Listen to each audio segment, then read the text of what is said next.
好啦，live 緊啦。Hello，大家好啊！好耐冇做過呢個升學嘅直播啦。咁啊，今日呢個 setting 咧係第一次做啦。咁啊，同時非常之專業 set 咗3個麥，因為平時收音收得真係非常之麻麻地。咁啊，而家應該大家聽係清晰嘅嘛，係嘛？咁亦都係6:04做直播咧，亦都係我哋嘅第一次。即係呢個時間其實有啲尷尬嘅，呢個即係睇緊呢個新聞報告啊，又或者啱啱搭緊車翻屋企嘅時間。不過唔緊要 ，Facebook 同埋 YouTube 嗰個好處咧就係你夜啲可以重溫翻。咁我一見到都有一啲家長朋友而家喺我 Facebook 度log in 咗。咁啊嚟緊我哋亦都會更加多一啲升學嘅直播啊、內容啊等等啦，你又可以好似一如既往咁樣 WhatsApp 我61075507或者PM 我個Facebook 啦，或者喺個留言啦，或者喺個 Facebook 嗰度 PM 我話我知有啲咩 topic 你想去講。咁今日咧我身邊有兩個好嘅同事啊 ，Wing 同埋 Anthony， 咁啊其實都喺英式教育多一段好長嘅時間，所以好多家長咧都認識佢哋啦。其實榮章自稱係非常之經驗老道嘅靚女顧問係嘛？我係被冠名嘅，我冇自稱。跟住被冠名，邊面係你嘅？邊面係你最靚嘅面啊？左邊面。專業嗰一面，專業嗰一面。開始前我講話今日我一定要影呢一邊，所以我係你可以直情望住 Anthony 同我講嘅。係我咪掉咗嚟唔好講咯。Anthony 又係幫我哋好多學生去英國讀書嘅，好有經驗，好多嘢分享。咁啊，今日我哋嘅 topic 咧，其實就係講 clearing， 因為7、8月咧係好關鍵嘅對於學生，佢哋即係有啲本身有報到英國嘅大學嘅學生，咁就嚟放榜啦，有英國嘅A-Level 放榜啊 ，IB 放榜啊，7月5號就 IB 放榜，第一個放榜，香港 DSE 就去到10幾號啦，然後去到 A-Level 就8月中啦。咁無論你係咩嘅教育制度底下都好啦，其實呢一段時間都真係好多 results day。原本有報大學嘅，咁啊收成績表睇下你入唔入到理想嘅大學啦。如果失手或者比預期好，你可以進入 clearing 呢個階段。clearing 就係一個即係其實叫做最後一個配對階段啦。只要你有學位，唔係只要你有學位，只要你有好成績或者你有成績啦，你就可以去敲門啦。咁比預期好嘅又可以敲啲好啲嘅大學。有時有啲 Durham 啊、Bristol 啊，好多羅素集團成員 Nottingham 啊，有時 UCL 以前啊都有 clearing 嘅，即係好多名牌大學，甚至乎有啲學位 OTPT 好彩嘅話咧，有時都有1-2個學位翻嚟，咁非常之。如果你放榜之後敲門係有 surprise 嘅，如果你冇諗過去英國咧，呢一段時間又係關鍵，因為攞成績表之後。好短時間又要寫 personal statement 啊，又要敲門啊，等等，都係呢段時間都係關鍵嘅。咁今日咧我哋挑選咗幾個 topic 去講，咁呢幾科咧係特別熱門嘅學科，好多香港家長咧都非常之有興趣。咁不如由你哋去講下。梗係冇問題啦。不過不如講一講啦。頭先阿 Sam 講到話 clearing， 其實我自己對 clearing 呢樣嘢嘅心態做咗咁多年咧，我反而覺得係一個充滿奇妙機遇一個好好嘅時間。因為出邊好多人會家長會講clearing， 即係俗啲咁講，好似籮底橙賣剩蔗一啲嗰啲家長係咪得翻啲野雞嘅 Anthony 啊？即係咁遲準備，但係其實咁多年做 clearing 嘅經驗話俾我聽，其實唔係嘅。譬如好似頭先你所講，舊年有啲好叻嘅學仔 last minute 攞到 medicine 嘅 offer，UCL、KCL、Warwick、Durham， 其實好多好叻嘅大學突然間喺 clearing 嘅時候出現，咁所以我覺得反而個 key 係你要早啲準備，因為 clearing 咧，哇！即係諗起舊年我哋好似爆肝咁樣，由朝早做到夜晚10幾個鐘喺 office。但係有啲同學仔就係乖嘅，早準備，俾齊資料，一早喺放榜前，可能喺英國讀緊書，放榜前翻嚟香港已經同顧問同我哋見咗1-2次面㗎啦，準備好晒成個 proposal。一放榜嗰個成績出，哇！好似股市咁，立即去到做，然後好快攞到好好嘅結果。咁依家都分享下，譬如舊年有個幾特別嘅 case 咧，就係同學仔轉科，其實佢比佢預期考得好嘅。咁最後轉咗科就係同你有啱啱講嘅 PT 物理治療。咁我覺得呢樣嘢其實可以分享俾大家啲咩 advice 喺呢一刻有個同學仔話我哋啱啱考完試啦，又未放榜，你覺得有啲咩係現在立即要揾英式教育做啊？嗱咁講嘅，其實咧因為呢段時間咧，我同你咧大家都好忙啲乜嘢咧？就係因為其實好多學生咧，佢哋已經陸續考完校內試啦。考完校內試咧，佢哋都係想知道究竟而家我哋有啲乜嘢 preparation 可以去做。咁其實咧好重要地，佢哋係一啲嘅 personal statement 啦，同埋佢哋自己嘅所有 passport copy， 甚至乎你話佢哋自己嘅一啲internal school report 等等，全部俾晒我哋先。其實俾我哋去做乜嘢咧？同我哋去傾個電話，甚至乎你話我哋真係會面，了解咗佢自己將來其實我可能真係想讀 business 嘅，甚至乎我真係萬一我放咗榜失手，咁我點啊？咁咪即刻要揾顧問去幫手。咁其實俾我哋咧係做咗一個登記先。咁咧以往咧每一年我哋都其實經歷咗好多次 hearing 啦。咁其實咧我哋就已經咧每個顧問咧係有一個好長嘅 student list 嘅。其實咧就係喺放榜之前，我哋就已經同學生同埋家長佢哋就已經係傾咗偈，將佢哋嘅資料咧全部擺咗落去我哋個 system 入面。咁真係一放榜咧，我哋就成個 list 喺度 tick 㗎啦。有邊啲搣到offer 已經搞掂啦，咁我哋就 OK。有邊啲真係搣唔到，我哋就即刻要幫佢揾學位。咁所以其實成件事咧就係早早做好準備。咁放榜嗰一日咧，其實就會有效率同會快好多咯。冇錯，嗱，其實我覺得咧喺呢一刻都係兩個類別嘅小朋友嘅啫。第一可能係本身咧已經報咗英國嘅大學。可能有部分嘅準備好啦，咁但係而家等放榜有少少彷徨喎，或者可能頭先我嗰個 case 咁樣有少少 regret， 好似揀錯科，會唔會轉第二個 subject 好咧？會唔會可能本身報嘅 uni 其實唔係個 first choice， 而家有少少 hesitation 想轉咧？呢個第一個情況啦。第二個情況可能本身其實冇特別考慮過去英國讀書嘅，可能諗緊留喺香港，諗緊係其他 countries， 但係呢一刻考完試嘅你坐落嚟冷靜過，覺得都想 explore 下英國嘅 possibility 喎。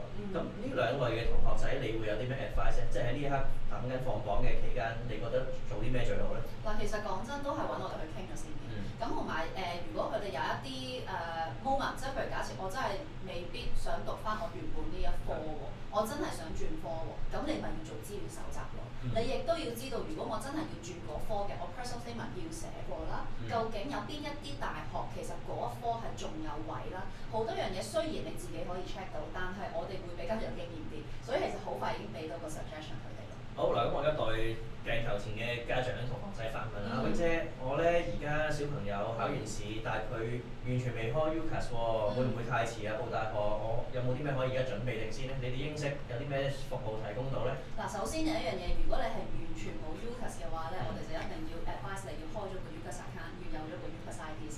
因為咧，如果你真係要報英國大學，有一樣嘢好重要嘅，我就係要有 UCAS ID，亦都要有好多嘅一啲 documents 啦。咁其實就變咗，譬如假設你之前嘅叫做預計成績又好 OK， 你都要俾定晒所有呢啲資料我哋做咗 record 先嘅。咁同埋第二樣嘢就係真係要做足資料搜集啦。如果你真係 personal statement 係未寫好嘅，係啦，咁你亦都要開始準備定啦。因為譬如假設當然你話 IB 放榜嘅，如果你話 IB 放榜，其實好多佢哋自己嘅學校都已經幫佢哋 prepare 咗申請英國嘅大學，但係有部分 DSE 嘅學生咧，其實佢哋咧真係唔知道究竟個 flow 應該要點做嘅。其實申請香港嘅大學同埋英國嘅大學，佢哋 prepare 嘅 personal statement 有唔同。咁所以就早少少揾定我哋問定一啲嘅資料，咁我哋就可以俾定 advice 佢啦。冇錯啦，嗱，其實我哋英式咧係所有諮詢費用咧都係全面嘅，咁啊，所以我會好建議，無論有啲咩頭暈身㷫啊，對於升學有啲咩迷惘咧，都真係喺呢段成績未出嘅期間咧，盡快揾定我哋，因為我哋嘅經驗話到俾你聽就係，譬如喺呢一刻你可能考完試有個初步嘅感覺啦，可能英文考得幾好喎，數學都考得唔錯 ，chemistry 可能少少失手喎。我哋預計嘅分數係點樣咧？有個 range 可以睇到啲學校原來大學 accept 嗰個分數上咧，大概可以估計到，譬如你放榜後，我哋有啲咩即刻可以扣滿。咁其實我哋每年英式咧都同各大院校托賴咧有好好嘅關係嘅。咁所以同啲大學去合作開，其實我哋會知道少少內幕嘅分數啦，或者小朋友嗰個分數值唔值得去扣滿啦。我哋其實可以逐間去試。咁好多家長都話會唔會呢個時候已經揾唔到好嘅大學啊？其實答案係錯嘅，因為每年我哋自己 clearing 10幾20個同學仔喺 last minute 入到啲好好嘅 Russell Group 嘅大學，好似頭先阿 Sam 講啦 ，UCL、KCL 以外，仲試到好多排名都好唔錯嘅數集團啦，譬如 Liverpool 啊、Newcastle 啊、Durham 啊等等嘅好好嘅大學。其實舊年都好多同學仔咧係 last minute through clearing 嘅。嗱，咁譬如有啲同學仔而家其實本身已經有個 UCAS 嘅 portal 開咗啦，有 account 啦。咁我會好建議咧，你俾齊資料我哋，包括係你嘅 UCAS 嘅 ID、summary、passport copy。咁好似頭先 Wing 姐所講啦，只要放榜嘅時候有啲咩事都好，譬如爭1、2分達唔到有要求喎，其實我哋已經有齊你嘅資料咧，立即就幫你揾相熟嘅院校代表去做求情。咁啊，事實上經驗話俾我哋知咧，求情真係有用嘅，挨下個位就咁樣挨咗翻嚟啦。其實你啱啱一開場嘅時候，你都講咗啦，你準備少少一啲 case sharing。咁我想問下，其實你舊年係咪都喺 Clearing 嘅時候做咗一個特別嘅 case？冇錯，印象好深刻，尤其是呢個正就係 IB 嘅同學仔。咁少少嘅 background 分享啦，唔需要開名嘅。嗰個同學仔咧本身就喺英國就讀緊一間高中讀 IB 課程。咁我好記得就係喺放榜前夕6月尾嘅時候，即係同而家差唔多時間啦。有一次媽媽打俾我，佢就話：Anthony，女考完試咧有啲諗法。咁我本身都話：係咪考得唔好啊？即刻關心佢。佢話唔係啊，其實佢都考得比預期中好似仲好啲。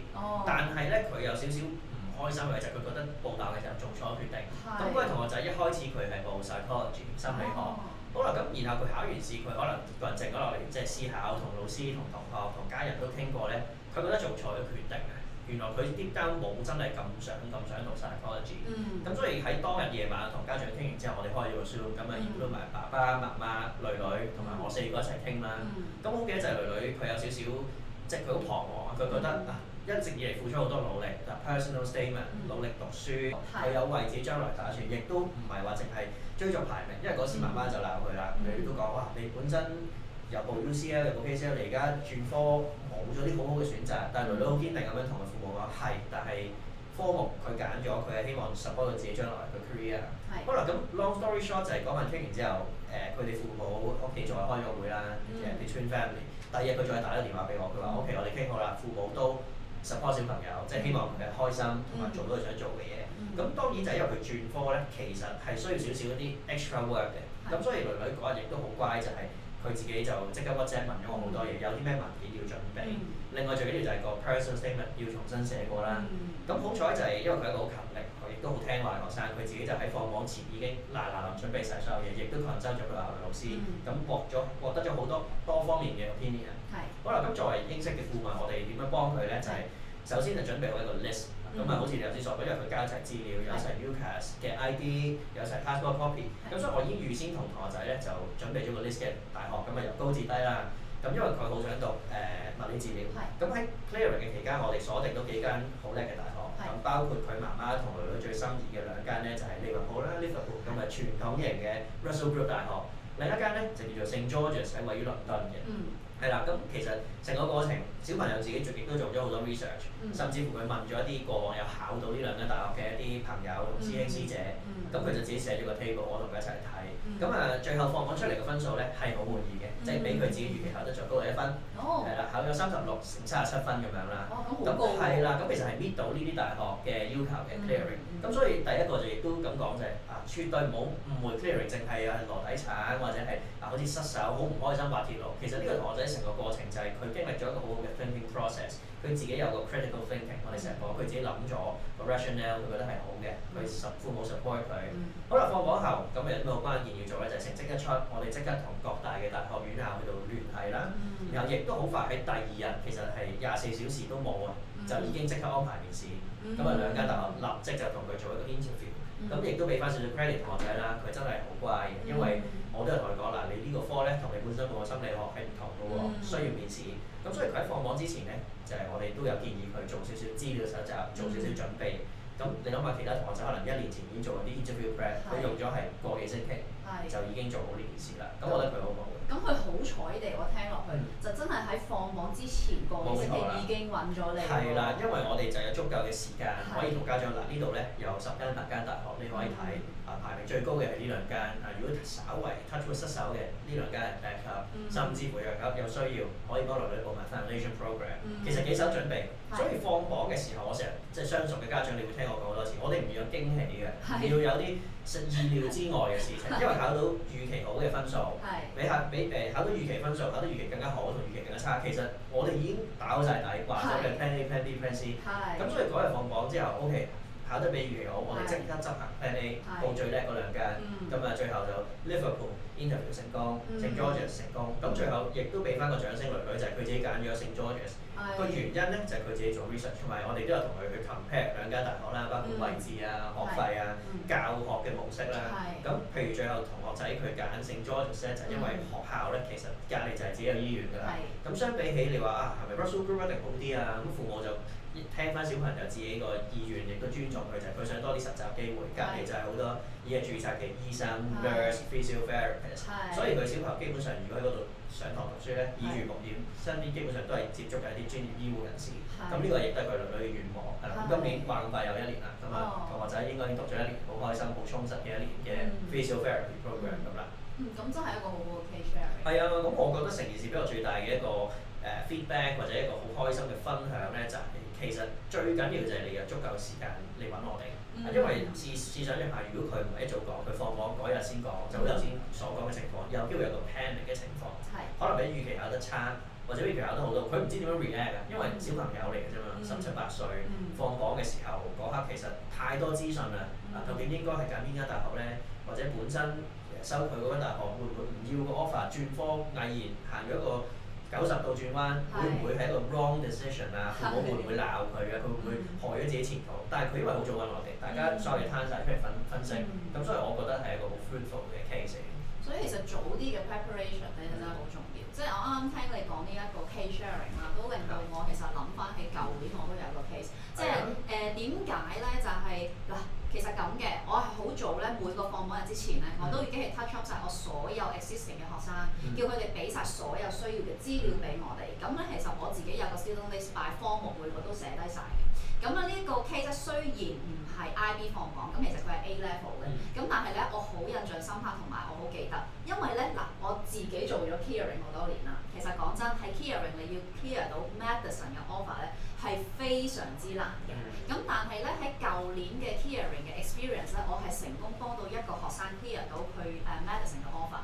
咁其實成件事會係點咧？就係佢8月中 A level 放咗榜。咁其實我就記得咧，佢係要讀 medicine 啦，佢非 medicine 不可嘅。咁所以其實我一早已經攞定晒佢所有嘅資料。咁然後放榜當日咧，佢就好主動 send 咗個 message 俾我，就話：咦我係呢一個嘅分數。咁但係咧，其實我自己之前喺UCAS 嘅時候咧，其實我係一個 conditional offer 都攞唔到。咁所以其實咧，佢就好想我睇下喺 clearing 嘅時候會唔會有其他 opportunity 可以俾到佢啦。咁而我哋每一年嘅放榜日咧，其實我哋都有好多大學嘅代表咧，其實已經係集齊晒喺我哋個 office 啦，同埋甚至乎係 face to face 或者 online 都有嘅。咁而其中一間學校咧叫 UEA， 其實佢真係直接講出嚟嘅話，係啦，佢係有 medicine 嘅 offer。其實係得翻1至2個位嘅啫。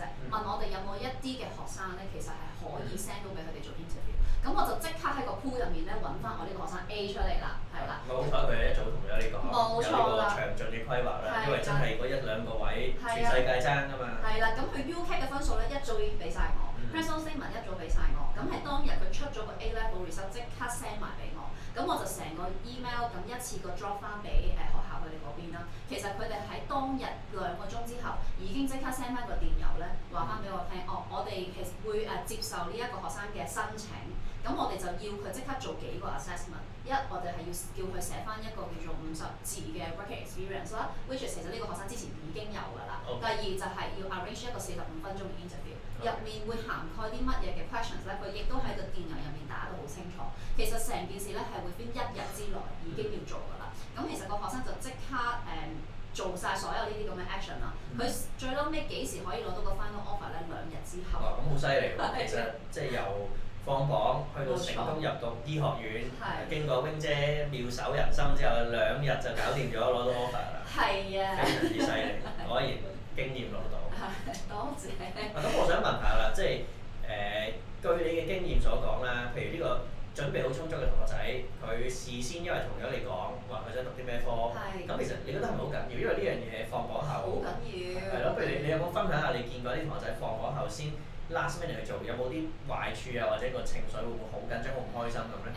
首先咧，其實講真啊，真係搣唔到，即係成績唔好，搣唔到 offer 咧。我有部分嘅學生咧，其實真係要用1日消化自己嘅情緒。係啦，咁跟住去到第2日嘅時候咧，佢就話翻俾我聽，我都依然係要呢一個科目，我有冇啲咩 opportunity？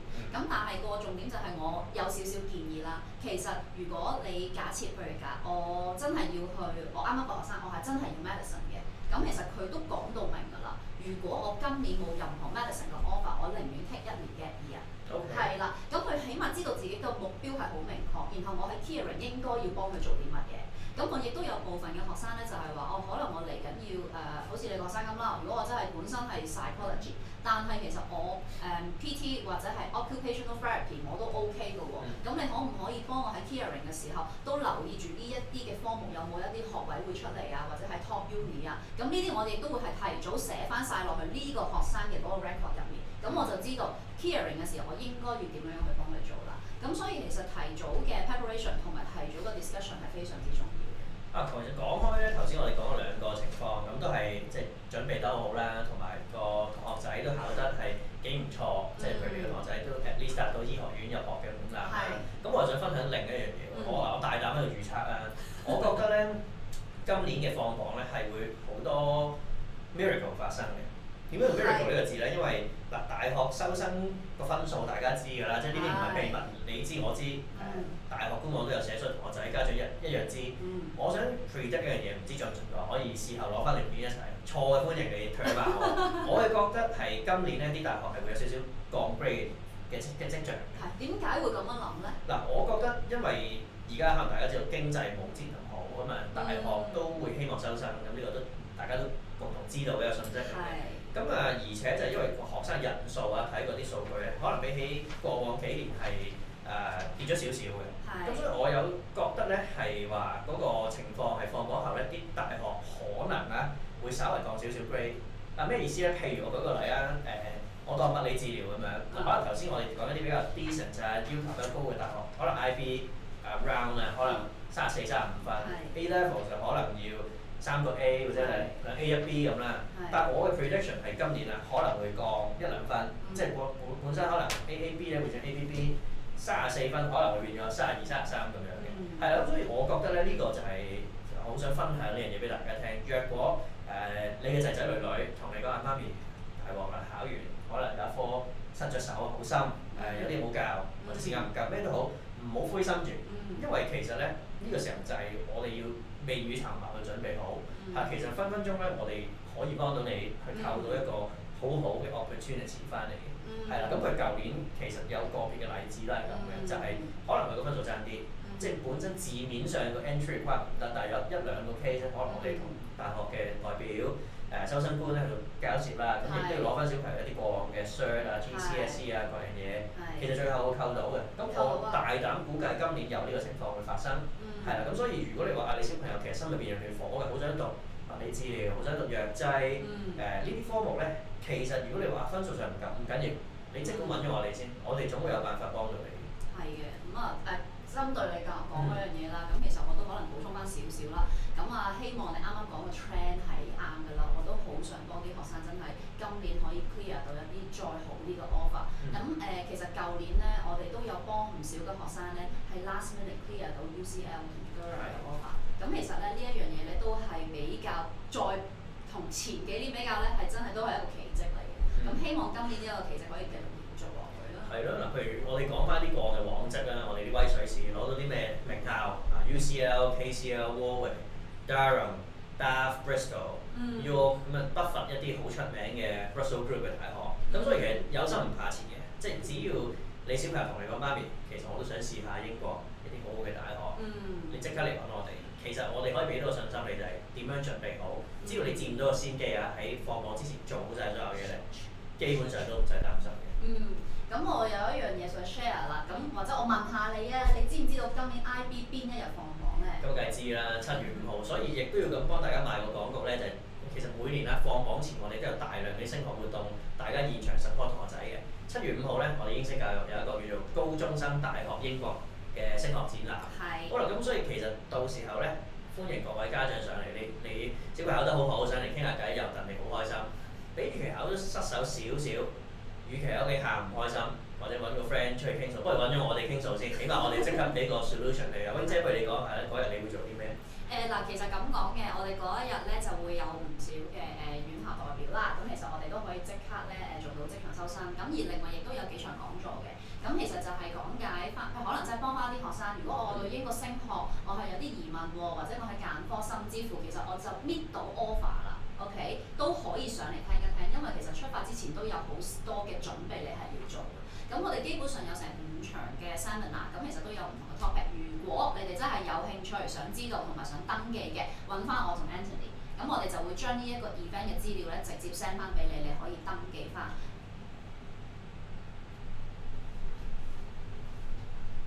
呼籲下，同啲家長呼籲下，講下自己電話點樣可以揾到你哋。嗱，其實咧，我諗大家相信家長睇開咧都已經有聯絡㗎啦。咁有啲咩問題咧，你可以事先 WhatsApp 我啊，打個電話俾我。譬如可能最近其實呢幾日咧都聽嗰啲電話就係同就考完試，即係考完試個人開始慌，或者即係又唔知點樣好喎，打俾我。譬如好多學生可能都有我電話，爹哋媽咪傾開咁多年都有㗎啦。91532998 WhatsApp 電話都得。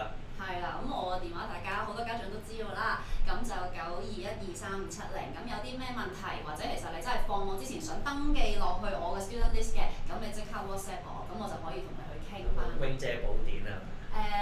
你都有個 Anthony 寶典啦。好，問一個正經問題啊！嗱，即係頭先講咗唔同情況啦，最壞情況 touch wood 先，真係滑鐵盧點算咧？譬如本身預期可能 IB 考34分，點知考25分，咁你有咩建議？嗱，其實咁嘅，而家咧條條大路通羅馬 ，OK。咁如果你話我真係 Clearing 嗰度，我揾唔到一間大學嘅 direct entry， 其實咧都仲有好多 pathway 咧係可以幫你入到去一啲 top 嘅大學嘅。咁你例如啦，可能我哋叫做行內成日叫做 IYO program 啦 ，International Year One 或者 Foundation， 其實咧佢呢一類型嘅 pathway 咧就係 for 翻一啲學生真係大失手 ，OK。但係咧我又想入翻去一啲 top uni 喎，咁我就可以咧揾我哋報定呢一啲嘅 Foundation 或者係 IYO 讀多1年，咁其實就可以直接上翻佢哋嘅 Year One 或者係 Year Two 啦。冇錯啦，其實我對呢件事睇法咧，我覺得你咪當買多個後備咯，即係永遠有選擇，梗係好過冇得揀㗎啦，係咪先？所以其實唔係話係 either or 嘅，我都係 both 嘅。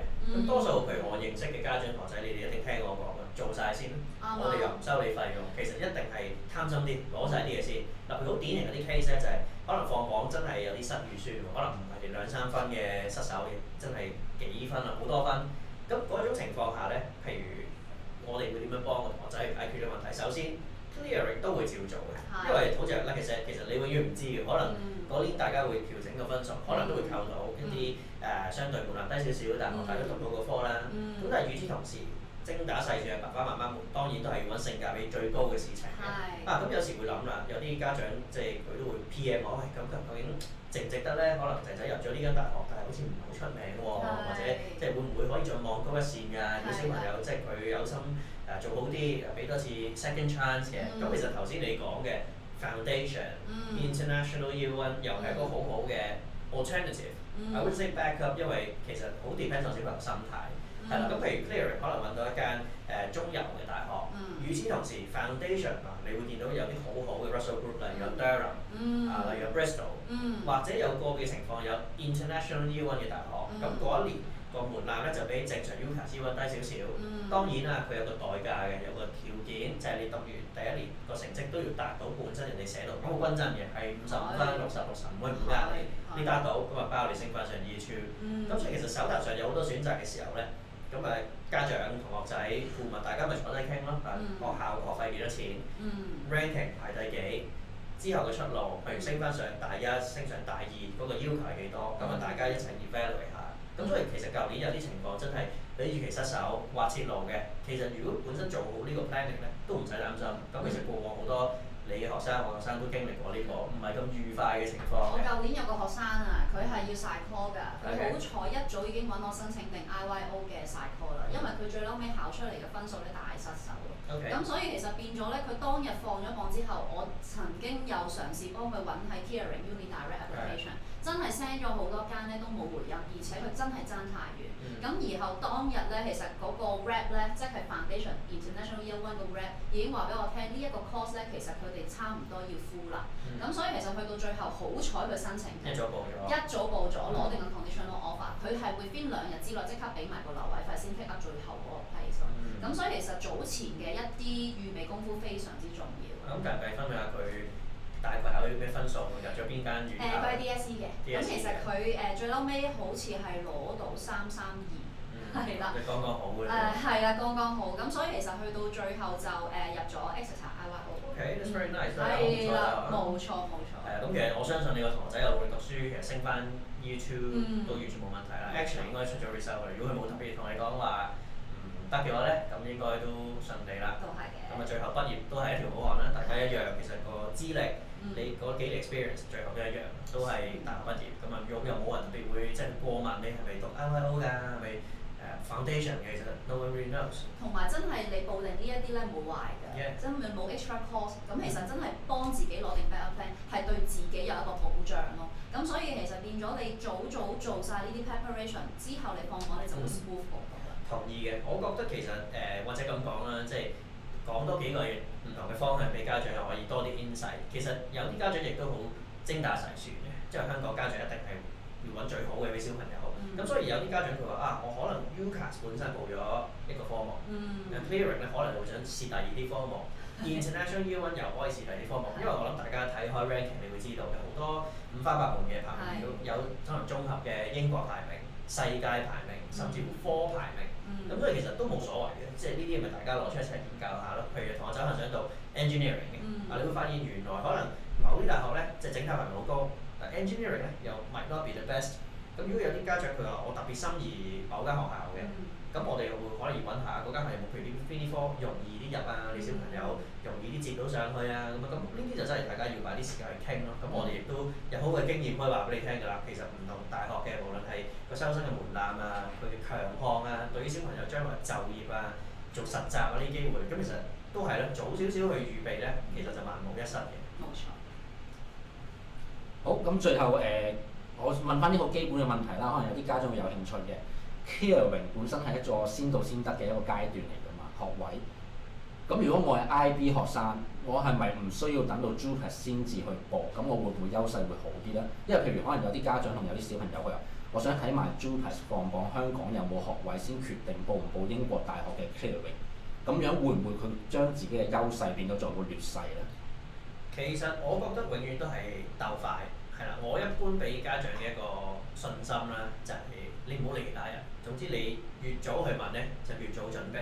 嗱，其實正常咧，就因為英國大部分嘅學生主流都係讀 A levels 嘅，咁所以其實倒翻咁講啦，又唔會話IB 已經搶晒啲靚位咯 ，A level 冇咯。但係 DSE 係真係可能慘啲，小眾啲嘅，因為始終唔係一個最國際性認可嘅一個公開考試 syllabus。係啦，咁但係 IB 因為佢最早放榜，所以變相就係基本上係 everything on the table，你都有得揀嘅。係啦，咁 IB 嘅同學仔咧，其實你絕大部分嘅科，即係 even 好似頭先阿 Wing 咁樣講啦，連 medicine 都有機會 clear 到，所以我個信心係好大嘅，即係你大部分嘅 availability 都有，只要你個成績到位，或者你本身個事前功夫準備得好咧，咁就得啦。咁到 DSE 嘅時候咧，因為可能佢唔係最多人讀嘅一個 curriculum 啦，咁所以可能有個別位真係冇咗。但係只要你喺 DSE 放榜前約定我哋，你放榜後其實講真，成績一出 send 個 WhatsApp 打個電話過嚟，其實真係唔出奇㗎。好似頭先 Wing 姐講，唔好話一日啦，15至20分鐘都已經幫你攞到個位啦。係啊，即係其實如果對翻個問題，當然啦，我哋每一年都有好多家長真係揾我哋申請定嘅，佢都好明確地話到俾我哋聽，我哋想等埋 JUPAS 嗰個嘅 result 係點先嘅。咁去到最後都真係有部分嘅學生，佢哋可能入到 ConU 入到 CU， 咦咁啊，咁不如可能我就唔入去 Bath 啦咁樣。我舊年都有幾隻 case 係咁。咁但係我亦都有部分嘅學生就係話，我 JUPAS 我放咗出嚟真係唔係咁理想喎，咁不如就真係 take up 咗我哋之前幫佢報嘅嗰啲 IYO program 啦。咁所以其實就真係幫自己買定個保障啫，攞定多少少呢啲咩？同埋有時亦都舊年前年都好啦，同學仔就算香港攞到個 offer 可能3大，但係其實亦都真係聽過有幾次佢未必真係入到最想嘅科，可能當初佢嘅學校老師、父母好希望佢入3大，到咗一啲所謂水泡科啦，但唔係小朋友最想，咁冇所謂嘅，即係咪傾下咯。咁你入到好嘅大學，當然亦都戥你好高興。但如果你想聽啲 second opinion 或者了解下喺香港以外世界好大，其他地方英國啊有唔同嘅一啲 course offering， 甚至乎再專啲可能香港都冇嘅 degree 嘅，咁咪一齊研究下咯。係啦。咁我有第二個問題，啱啱聽到話學生放榜之後咁就聯絡英式顧問啦，咁就基本上可能一日都唔使就攞到 offer。咁我亦都見到可能網上面有啲宣傳話最快15分鐘有 offer 咁樣，其實點解會咁快嘅咧？即係好好奇呢個嘅佢嘅進程，佢個流程係點樣咧？佢唔使面試啊嗰啲嘅咩？嗱，其實你又問得好好喎。其實睇咩科？譬如頭先 Wing 姐講嗰個，因為 medicine 或者我講個 case 咧係讀物理治療，咁呢啲係比較對人嘅科咧係真係需要面試。咁但係譬如其實好多一啲叫做大路科啦，可能 business 啊、工商管理啊、經濟啊、金融啊、工程啊、心理學等等，其實好多科咧本身喺英國嘅系統咧都係唔需要面試嘅。所以只要你嗰個成績一出，你又達到咧，我哋就幫你鬥快把地盤咁啦，即刻到時話你記唔記得我哋舊年張台幾多部電話喺度 hotline call centre 即刻呢間就打嗰個打，一有嘅即刻喂陳太嗱掂啦，今次 clear 到 KCL very nice，要嘅即刻撳個掣，15分鐘搞掂。係啦，咁所以其實我哋當然亦都好多謝咁多大學對我哋嘅信任啦。咁會譬如有啲會派一位收生專員、收生官喺我哋 office 嗰度坐鎮，亦都有啲 online 其實24小時我哋 zoom 住㗎啦，即刻 up 俾佢聽。OK 呢個同學仔 Peter 考得好好啊，IB 考咗37分，逐個分數讀俾佢聽。咁老師又話 OK 啊 Peter，我哋個分呢個分數咧，我哋會考到你 Peter 嘅，即刻幫你入科撳掣，撳完個掣轉個頭，老師就出 offer 啦。其實好快嘅真係。同埋仲有啲就係都好多謝啲大學同我哋個關係咧，即係聯絡得好好。好似舊年我嗰個 medicine 咁樣咧，係真係傳賴佢哋話俾我聽，我哋有 medicine 嘅 offer，咁我先即刻喺我嗰個 student 估計都唔係即係可能全部嘅升學顧問可以都知道呢個咁有用嘅信息啦。係啊。好，咁最後一個問題啦，咁實際少少。假如我係一個 IB 學生，我梗係最緊要係知道成績啦，想。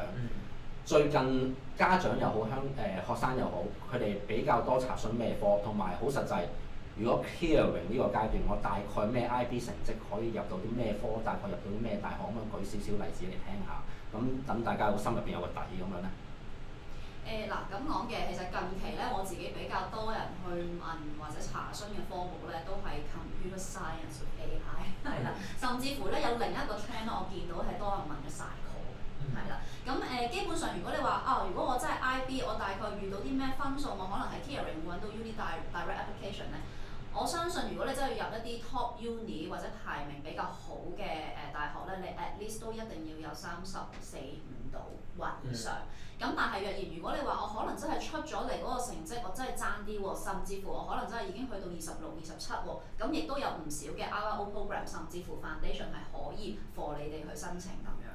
冇錯，同埋你見到 wing 姐個樣咁善良，你就知道啦。就算你25、23 wing 姐都一定照幫你叩門，所以你都唔需要擔心嘅。係，你都好善良，係啊。基本上英式嘅顧問，大家都係好善良嘅。咁所以呢個講笑啫。咁總之無論如何咧，其實 result 出咗咧，我哋都一定係跟住個排名榜啊，即係由高試落，咁又唔怕尷尬，得咪得咯，唔得咪再試下一間咯。係啊，即係其實講真，你揾我哋都係即刻幫你揾個 solution 嘅啫。所有 solution 可能真係差唔多10個 solution 擺晒喺你面前，你咪 pick up 一個你自己最舒服、最啱你嘅咯。冇錯啦。好，咁今日直播嘅時間都差唔多。如果大家有啲咩問題咧，歡迎留言俾我哋，或者直接你哋可以 WhatsApp 又好，打電話又好，揾下我哋嘅顧問 Wing 同埋 Anthony。咁佢哋嘅電話已經 show 咗喺螢光幕上面㗎啦。如果你哋有問題話想我哋公開傾嘅，或者下一次直播講嘅，不妨留個言俾我哋。